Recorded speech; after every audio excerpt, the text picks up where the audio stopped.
In this video, we are going to study torque on dipole in uniform electric field.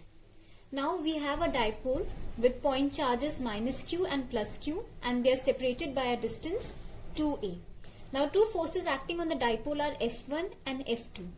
In the previous video in which we found the force on an electric dipole in uniform electric field, we had found that the magnitude of force F1 is equal to the magnitude of force F2, and it is equal to Q into E. We got this because E, your electric field E, is equal to force per unit charge. So force from here will be equal to force is equal to Q into E. Hence we have found the first expression, that magnitude of both the forces F1 and F2, they are equal, and it is equal to QE. Now dear students, these two forces F1 and F2 form a couple which is called nothing but torque, which tends to rotate and align the dipole along the direction of electric field. This torque has a tendency to rotate the dipole. See, right now the dipole is making an angle theta with your electric field. This is your electric field's direction, and my dipole is making an angle theta with the electric field. This torque tends to move my dipole in such a way that this dipole aligns in the direction of E. That is, suppose this pencil, it shows me the dipole. Now we see that this pencil is making an angle of theta. So my torque acting on the two ends of the dipole, which is the color pencil here, would tend to align this dipole along the direction of my electric field. So this is what my torque tends to do. Now this couple which is acting is called torque, and it is denoted by symbol τ. Now we know that torque is equal to magnitude of force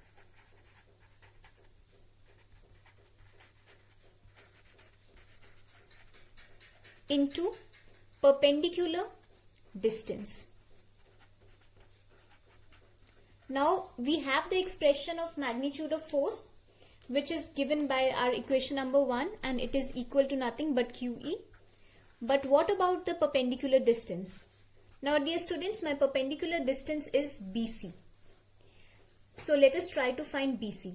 This is my right angle triangle ABC, right angled at C and having an angle theta. Now let's apply some trigonometry. We know that sine theta is equal to perpendicular upon hypotenuse. Now my perpendicular is BC and my hypotenuse is AB. So I have my perpendicular BC and the hypotenuse AB is equal to length of the dipole, which is nothing but 2a. So my BC is equal to 2a sine theta. Now here the perpendicular distance is BC. So let's substitute this value here. We get QE into 2a sine theta. Now let us rearrange these terms. I am writing 2aq together and E sine theta together. So 2aq is nothing but my dipole moment. We know that the magnitude of dipole moment P is equal to 2a into q. So I am substituting 2aq as P. So I am left with PE sine theta. And now if I want to remove this sine theta and represent my torque in vector form, it will be equal to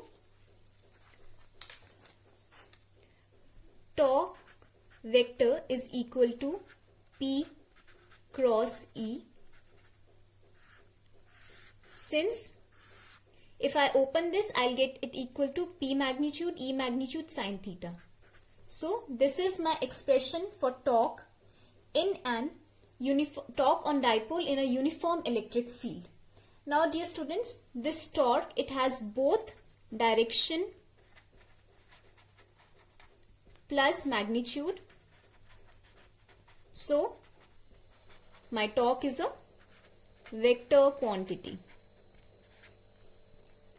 Now its direction is perpendicular to the plane containing P and E. Always remember, whenever we have a cross product, something equal to cross product of two things. Suppose my P and E, they lie in the plane of paper. So my torque would be acting perpendicular to the plane of paper. Suppose this is my P and E, they are lying in this plane. So my torque would be acting perpendicular to the plane in which my P and E are lying. So the direction of my torque is perpendicular to the plane containing P and E, and it is given by your right hand screw rule. You have already studied about these rules in your class 10.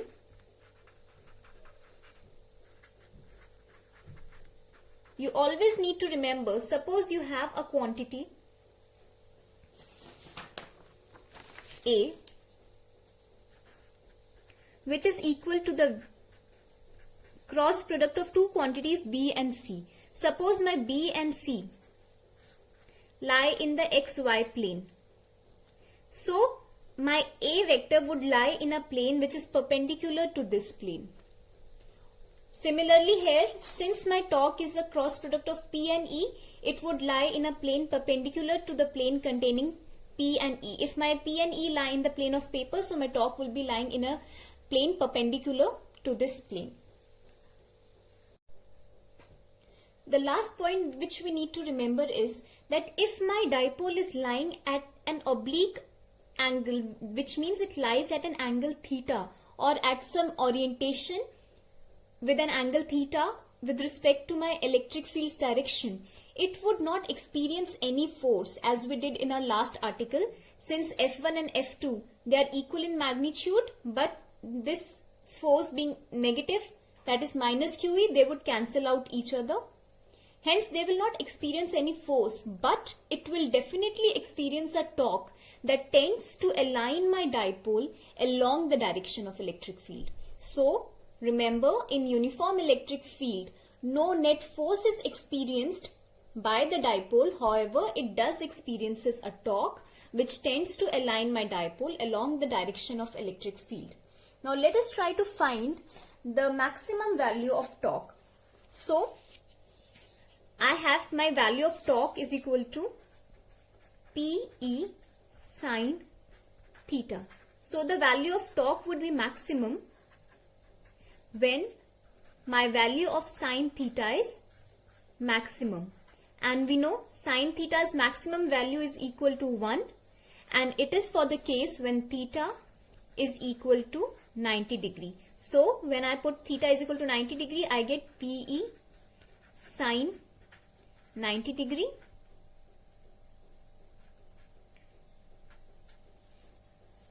and therefore I get torque is equal to Pe.